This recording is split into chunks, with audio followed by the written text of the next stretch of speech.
నమస్తే welcome to విశ్వరహస్యం. మానవ మేధకు అంతు చిక్కని రహస్యాల భూమిక, సృష్టి మూలాలను ఆవిష్కరించే శాస్త్ర కదంబ వేదిక విశ్వరహస్యం కార్యక్రమానికి స్వాగతం. అణుశక్తి, అటామిక్ ఎనర్జీ, అణ్వస్త్రం, అటామిక్ వెపన్, పరమాణువు, సబ్ అటామిక్, పార్టికల్ అంటే ఎలక్ట్రాన్, ప్రోటాన్, న్యూట్రాన్లు, పరమాణు రేణువు, సబ్ న్యూక్లియర్ పార్టికల్. ఇలా అణువు పరమాణువులతో సృష్టి మొత్తం అనంత శక్తి తరంగాలతో నిత్యం నృత్యం చేస్తుంది. లయాత్మక శక్తిలో అంతరంతరాల్ని శోధిస్తే మనకు తెలియని శక్తి ఏదో ఈ సృష్టిని నడిపిస్తోంది. అదే లయత్వం, అదే ఈశ్వరత్వం, అదే శివతత్వం, అదే నటరాజమూర్తి స్వరూపత్వం. వాస్తవానికి నటరాజమూర్తిలో అణువు పరమాణువుల తత్వం దాగుందని మీకు తెలుసా? ఆ అద్భుతం ఏమిటో నేటి విశ్వరహస్యంలో చూద్దాం.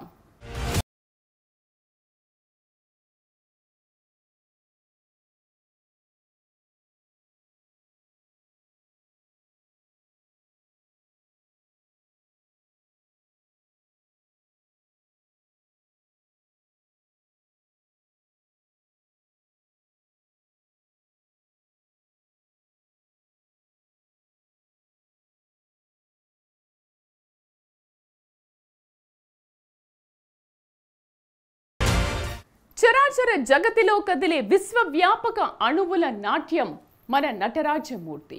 విశ్వంలో అణువుల కదలికే శివతాండవం. ఆ విశ్వశక్తి మూలాలనే వెతికి ఆవిష్కరించిన శాస్త్రకళా సమ్మిశ్రితాలు మన సనాతన చదువులు. అదే మన నటరాజమూర్తి స్వరూపం. అది కేవలం శివయ్య నృత్య కళకు వాడే చిహ్నం కాదు, అందులో అనంత విశ్వరహస్యమే దాగుంది. Main currents in modern thought గ్రంథంలో ప్రచురితమైన the dance of Shiva, the Hindu view of matter in the life of modern physics అనే వ్యాసంలో శివ నృత్యం, సబ్ అటామిక్ పార్టికల్స్ డాన్స్ మధ్య ఉన్న సమాంతరాన్ని మొదటిసారిగా కాప్రా గుర్తించారు. కానీ మనం మాత్రం నటరాజుని ఒక డాన్స్ మాస్టర్ని చేసేసాం. వాస్తవానికి నటరాజు విగ్రహం కాస్మిక్ డాన్స్. ఆ సీక్రెట్స్ ఏమిటో ఇప్పుడు చూద్దాం. విశ్వంలో నిత్య నృత్యాల అటామిక్ ఎనర్జీ,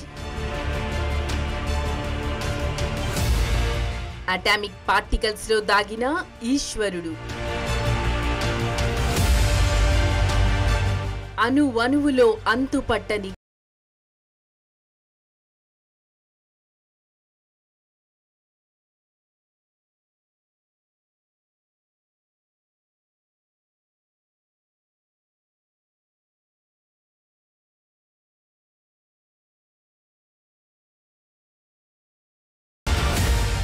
విశ్వం అనంతంగా పుడుతూ నాశనమవుతూ ఉంటుందని చెప్పిన ఏకైక ప్రాచీన ధర్మం హిందూ ధర్మం మాత్రమే. విశ్వం పుట్టుకకు సంబంధించి మన కాలగణన నేటి ఆధునిక కాస్మాలజీ వేస్తున్న లెక్కలకు చాలా దగ్గరగా ఉంది.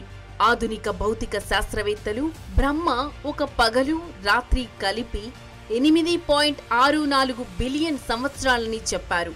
ఇది ఆధునిక ఖగోళ శాస్త్ర అంచనాలకు దగ్గరగా ఉంది. కార్ల్ సాగన్ ప్రఖ్యాత ఖగోళ శాస్త్రవేత్త జూన్ 18, 2004 తేదీన జెనీవాలోని CERN European centre for research in particle physics పరిశోధనాలయంలో 2 మీటర్ల ఎత్తైన నటరాజ విగ్రహాన్ని ఏర్పాటు చేశారు.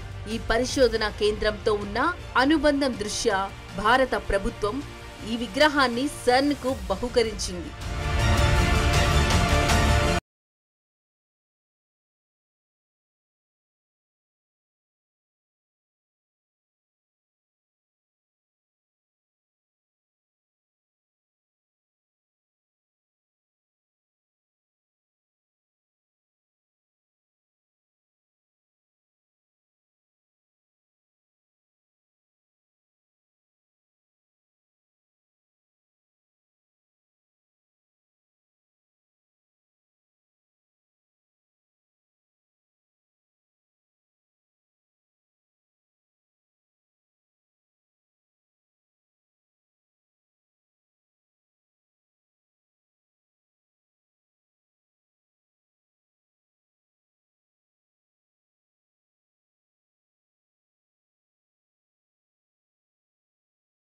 సముద్రపు ఒడ్డున దూసుకొస్తున్న కెరటాలు, అసంఖ్యాకమైన అణువులు. దేని మట్టుకదే పిచ్చి పట్టినట్లు దాని పని అది చేసుకుపోతుంది. అంత వైరుధ్యంలోనూ కలిసి మెలిసి ఎలా మనగలుగుతున్నాయో అర్థం కాని విచిత్రం. ప్రాణమన్న ఊసేలేని నాటి నుండి రోదసీలోకి సూర్యుడు వృధాగా వదిలిన శక్తి అలా ఉండనీదు. ఒక లవలేశమైనా చాలు సముద్రం ఎగిసిపడ్డానికి. సముద్రం లోపలి పొరల్లో అణువులు మళ్ళీ మళ్ళీ అలవాటైన పనిగా వాటంతట అవే రూపుదిద్దుకుంటున్నాయి. కొత్తవి అందులోంచి తయారయ్యేదాకా వాటికవే నకళ్ళు తయారు చేసుకుంటున్నాయి. ఒక కొత్త నాట్య హేళకి నాంది ప్రస్తావన చేస్తున్నాయి. అసలు ఏంటి ఈ అణువుల రొద, పరమాణు ఎదల్లో దాగిన సొద?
శివతాండవం సర్వప్రాణుల జడ పదార్థాల జనన మరణాలు, సృష్టి లయాలకు సంకేతం.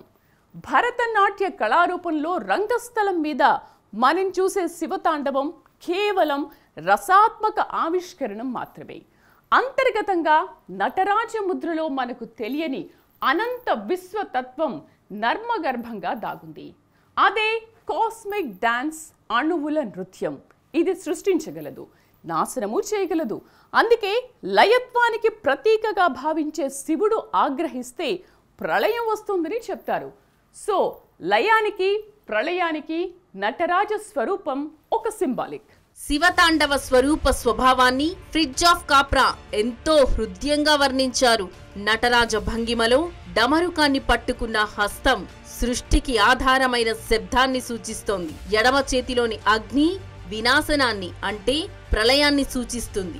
ఆ రెండు చేతులు ఒకే రీతిగా ఉండడం ఈ ప్రపంచంలో సృష్టి వినాశనాలు ఎప్పుడు సమానంగా కొనసాగుతాయని తెలుపుతోంది.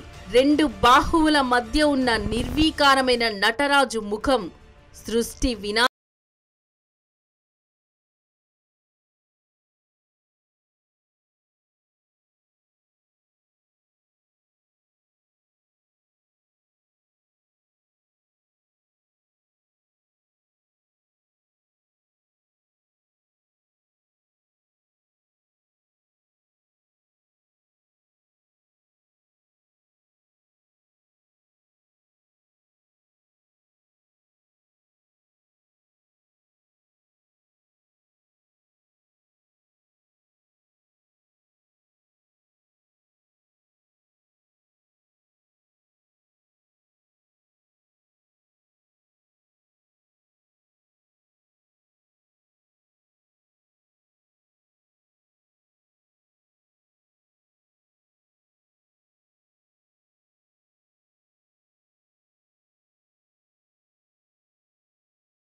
పరబ్రహ్మానికి సంకేతం. అతడి మెడలో సర్పం ప్రతి జీవుడిలో ఉండే కుండలిని శక్తికి సంకేతం.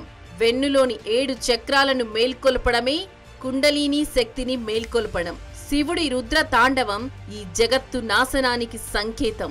శివుని అర్ధనారీశ్వర తత్వం సృష్టిలోని స్త్రీత్వ పురుషత్వాలకు సంకేతం. శివుడి 3వ కన్ను జ్ఞానానికి సంకేతం. చేతిలోని పుర్రె మృత్యుపై విజయానికి సంకేతం. దట్టమైన శివుని జటాజూటం ప్రళయ కాలంలో అన్ని వైపులా వ్యాపించే తుఫానులు, సునామీలు వంటి ఉత్పాతాలను సూచిస్తుంది. శివుడు 3వ నేత్రం తెరవడంతో దాని నుంచి వెలువడే అగ్ని శిఖలు విశ్వమంతా దావనలంలా వ్యాపించి దానిని నాశనం చేస్తాయి. శివుడు ఈ 2 తాండవాలు నిరంతరం జరుగుతూనే ఉంటాయి.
పరమాణువులలో సూక్ష్మ స్థాయిలో జరిగే మార్పుల కూర్పు, లయ, తాళాలతో ఉండడం వల్ల ఆధునిక శాస్త్రవేత్తలు వాటిని తాండవంతో పోల్చారు. విశ్వమంతా శక్తి తాండవమే. ఇలా అనుక్షణము తాండవిస్తూ ఉండే పరమాణువుల సమూహాలే వస్తువులన్నీ. ఆధునిక భౌతిక శాస్త్రం ప్రకారం ఉప పరమాణు కణాలు అనుక్షణము ఉత్పన్నమవుతూ నశిస్తూ ఉంటాయి. అంటే అనుక్షణము ఇవి సృష్టి లయాలను తాండవం చేస్తూ ఉంటాయని అర్థం. చిదంబరంలో ఉన్న నటరాజ విగ్రహం కాలి బొటనవేలు భూమి అయస్కాంత క్షేత్రానికి మధ్య బిందువని శాస్త్రవేత్తలు స్పష్టం చేశారు. కెన్నెత్ ఫోర్డ్ తన రచన the world of elementary particles లో ఇలా అంటారు: ప్రతి ప్రోటాన్ అప్పుడప్పుడు ఇలాంటి సృష్టి లయలనే తాండవం చేస్తుంది. ఫ్రిడ్జ్ ఆఫ్ కాప్రా ఇలా లోతుగా మరో సంగతి చెబుతారు: పరమాణువులోని ప్రతి కణం శక్తి నృత్యం చేయడమే కాదు, దానికదే ఒక శక్తి నృత్యం కూడా. అది అంతులేకుండా సాగే సృష్టి నాశనాల క్రమాన్ని సూచిస్తుంది. ఆధునిక భౌతిక శాస్త్రవేత్తలకు శివతాండవం అంటే ఉప పరమాణు కణాల తాండవమే. పరమాణువులోని ఈ తాడనాల వల్ల శబ్ద తరంగాలు పుడతాయి. ఆ నృత్య క్రమం మారితే అక్కడ వెలువడే శబ్దం కూడా మారుతుంది. ఈ శబ్దమే అనుక్షణము స్థూలము సూక్ష్మము అయిన రూపాలను ఉత్పన్నం చేస్తుంది. క్షేత్ర సిద్ధాంతం ప్రకారం ప్రతి కణం దాని సంగీతమది పాడుతూ ఉంటుంది. ఓంకార శబ్దమే బ్రహ్మమని, అదే సృష్టి స్థితి లయలకు కారణమని హిందూ మత గ్రంథాలు చెప్పిన దానికి నేటి భౌతిక శాస్త్రం చెబుతున్న అంశాలు చాలా దగ్గరలో ఉన్నాయి. గతంలో రష్యా శాస్త్రవేత్తలు యూనివర్స్ లో ఓం అనే శబ్దం వస్తుందని చెప్పారు. అదే విషయాన్ని నాసా కూడా స్పష్టం చేసింది.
చెప్పినట్లు శివతాండవం అంటే ఈ విశ్వ తాండవమే.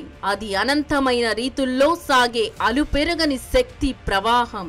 తమిళనాడులోని చిదంబరంలో గొప్ప దేవాలయం ఉందని, అక్కడున్న నటరాజ విగ్రహం ప్రపంచ ప్రసిద్ధమైందని మనలో చాలా మందికి తెలుసు. కానీ అందరినీ అత్యంత ఆశ్చర్యచకితుల్ని చేసే ఎన్నో గొప్ప విశేషాలు ఈ ఆలయానికి సంబంధించి ఉన్నాయి. చిదంబరంలో ఉన్న నటరాజ విగ్రహం కాలి బొటనవేలు భూమి అయస్కాంత క్షేత్రానికి మధ్య బిందువు అని 8 సంవత్సరాల పరిశోధన అనంతరం పాశ్చాత్య సైంటిస్టులు తేల్చి చెప్పేశారు. ఈ విషయాన్ని తన గ్రంథం తిరుమందిరంలో ప్రసిద్ధ తమిళ స్కాలర్ తిరుమూలర్ చెప్పారు. ఈ ఆలయం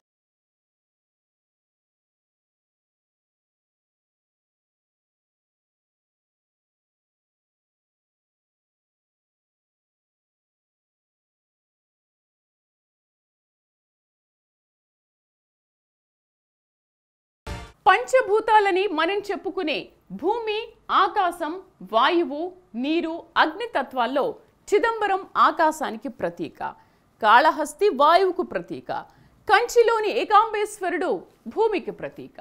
వాటిలో చిదంబరం నటరాజు క్షేత్రం మానవ శరీర నిర్మాణంలో అనేక విజ్ఞాన విశేషాలు వేల ఏళ్ల నాడే మన ప్రాచీనులు మనకు అంతర్గతంగా పంచారు. ఇక్కడ అద్భుతం ఏమిటంటే చిదంబరం, కాళహస్తి, కంచి ఈ 3 దేవాలయాలు ఒకే రేఖాంశం మీద 79 డిగ్రీల 41 నిమిషాల రేఖాంశం మీద ఉన్నాయి. చిదంబరం దేవాలయానికి 9 ప్రవేశ ద్వారాలు ఉన్నాయి.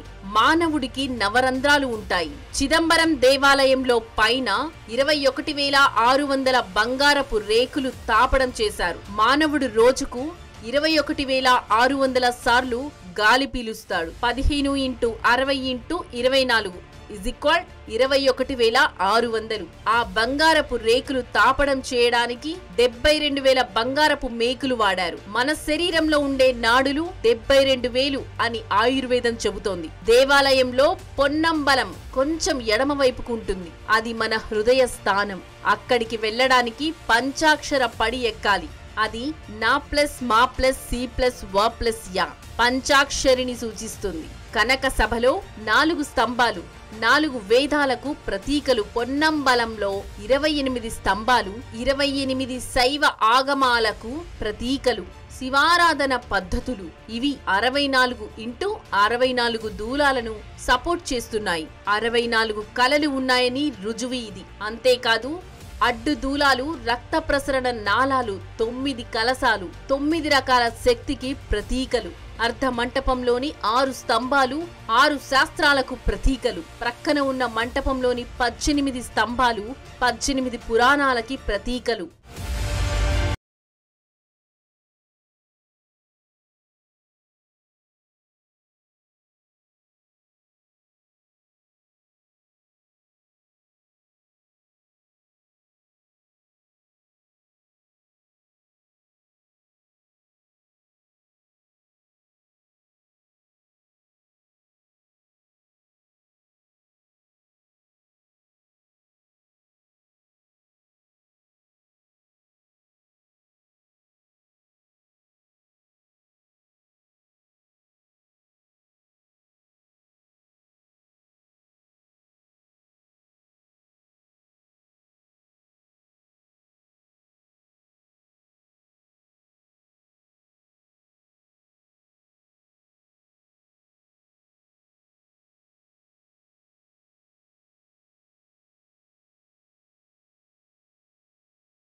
అది మన పురాతన అనుశాస్త్రంలోని నటరాజమూర్తి మత్వం, నాట్య తత్వం, విశ్వ నాట్యానికి, కాస్మిక్ నృత్యానికి సంకేతం. ప్రపంచానికి జ్ఞాన నేత్రం తెరుచుకోకముందే మన దేశం ఆధ్యాత్మిక జ్ఞాన సముపార్జనలో అత్యంత శిఖరాగ్రాన ఉందనడానికి ఇది చిన్న ఉదాహరణ మాత్రమే. ఈ సృష్టి సమస్తం లయకారంలో ఒక లయబద్ధ కదలికగా కనిపిస్తోంది. ఆ లయబద్ధ కదలికను నటరాజ నాట్యంతో పోల్చుకున్నాడు కాప్రో. శివతాండవం ముఖ్యంగా 3 రూపాలుగా ఉంటుంది. శివుని నాట్యమూర్తిలోని వృత్తాకారపు ప్రబలయబద్ధమైన జగత్ కదలికలకు రూపం. శివతాండవానికి కారణం సర్వ మానవుల ముక్తి, మోక్షం, భువన కేంద్రమైన చిదంబరాన్ని ఎవరి హృదయంలో వారు ప్రతిష్ఠించుకోవాలన్నది 3వ ప్రయోజనం. ఇదే శివతాండవ తత్వం. శాస్త్రానికి, మతానికి, కళలకు సంగమ స్థలంగా వెలిసింది నటరాజ స్వరూపం. ఇదే శివతత్వం. ఇదే నటరాజ తత్వం, విశ్వ చైతన్య తత్వం. ఇదే ఆధునిక ఆటంకి అసలైన రూపం.